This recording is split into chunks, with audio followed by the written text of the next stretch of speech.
the factors affecting adsorption of gases on solids. Okay, almost all the solids absorb gases to some extent. Okay, now we have seen that charcoal absorbs gases. Okay, it absorbs poisonous gases, polluting gases like ammonia, sulfur dioxide, methane, hydrogen, like this. Okay, now on what factors this adsorption will depend, we have to discuss one by one. Now the first factor is nature of gas, that is adsorbate.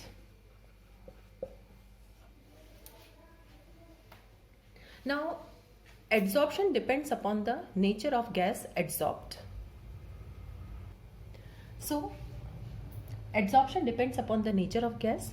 Physisorption is non-specific. So every gas gets adsorbed on solid to more or less extent. Okay, we have seen that charcoal is adsorbing ammonia also, it is absorbing HCl also. So almost all the solids absorb gases, either to lesser extent or to greater extent. Now, what is the reason that why charcoal is absorbing only some particular gases? So it is observed that some gases which are easily liquefied, like CO2, HCl, ammonia, they are adsorbed more readily. Now what is the meaning of easily liquefied? Which can be easily converted to liquid. Suppose this is a gas. Now this gas is changing to liquid. This process is known as liquefaction of gas. Now if the gas is changing to liquid easily, definitely the intermolecular attractions are stronger in the gas. Okay, and since the gas has stronger intermolecular attractions, definitely it will be adsorbed more easily. So carbon dioxide, ammonia, HCl, they are easily liquefied gases. They have more intermolecular attractions. So if they are liquefied easily, they can be adsorbed easily also. Now the next is nature of adsorbent. The substances like charcoal, silica gel, alumina gel, finely divided metals. Okay, we have seen that in organic chemistry we use nickel, platinum, palladium, transition metals. Okay, they all are good adsorbents. Okay, they adsorb gases on their surface. Now what is the reason behind this? Charcoal is having highly porous structure. There are pores and canals. And these finely divided metals, and finely divided means they are in powdered form. So powdered form means surface area will be more. Okay, so they are very good adsorbents because they have large surface area. So larger is the surface area of a substance, more will be its adsorbing power. The next is effect of temperature. Now there are two processes, adsorption and desorption. Adsorption means bringing the molecules on the surface, and desorption means taking them away. So adsorption is an exothermic process because when the molecules are coming close to the surface, there is attraction, and whenever attraction is there, energy is released. So attraction is an exothermic process. There is evolution of heat. Now we have Le-Chatelier principle. Le-Chatelier principle states that if the process is exothermic, it will be favored by low temperature. Okay, so adsorption is also exothermic. So this adsorption is favored by low temperature, means this adsorption will occur at low temperature. Now what will happen if we increase the temperature? So if temperature increases, desorption will occur. You can see graph also.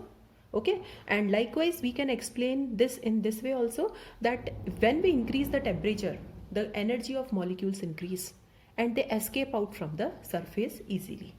Okay, so adsorption is favored by low temperature condition. Now the last two factors which affect the adsorption are effect of pressure. Generally adsorption increases with increase in the pressure of gas. So as the pressure of gas increases, the molecules come close, they will remain on the surface and adsorption will increase.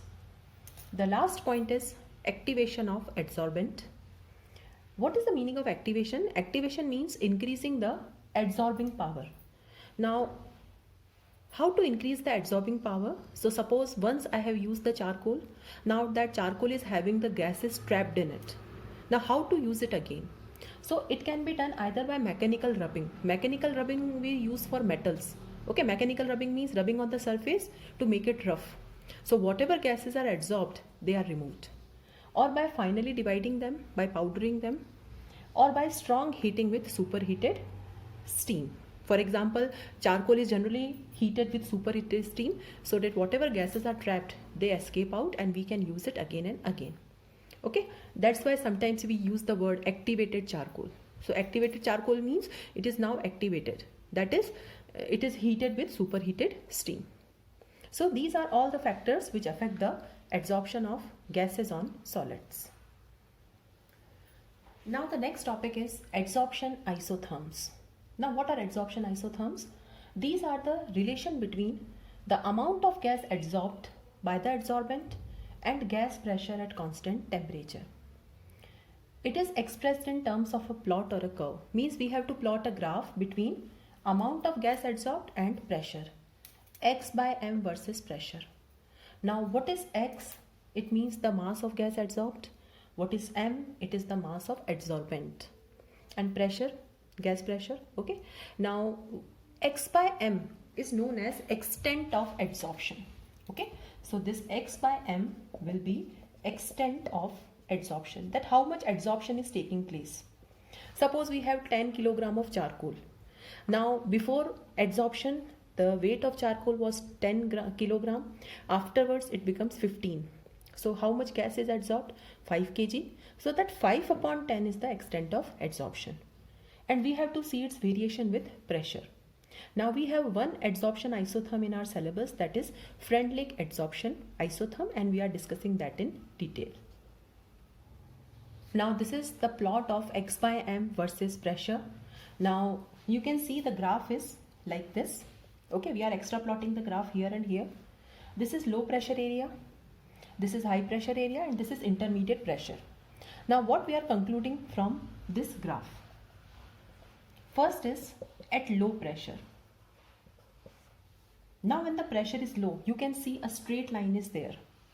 So we can write X by m is proportional to P, because a straight line is there almost. So as pressure increases, your adsorption also increases. So in low pressure area, X by m is proportional to P.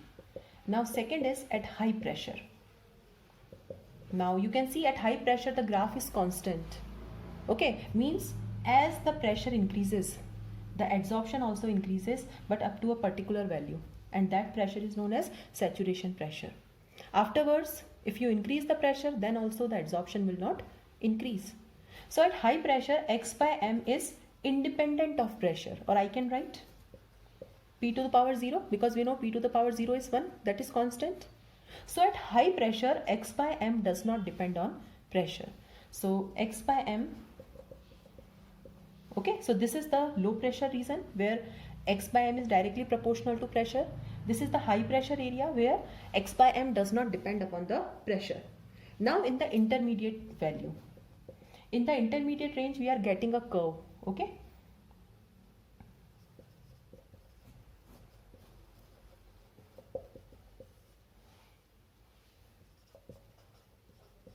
now since we are not getting a straight line, we are getting a curve. It means as pressure increases, the adsorption also increases, but not linearly, in the exponential value. So P to the power 1 upon n. Okay, and what is the value of n? N can take the value between 0 to 1. Okay, so I can write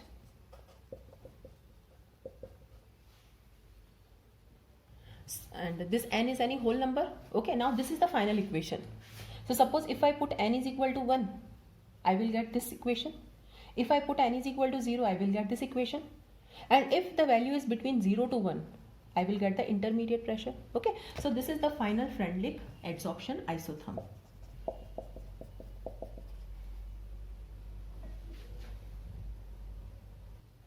So according to this isotherm, as pressure increases, the adsorption also increases. In the low pressure area, it is directly proportional, but when the pressure is very high, the adsorption is independent of pressure. Now what we'll do, we'll take logarithm on both the sides.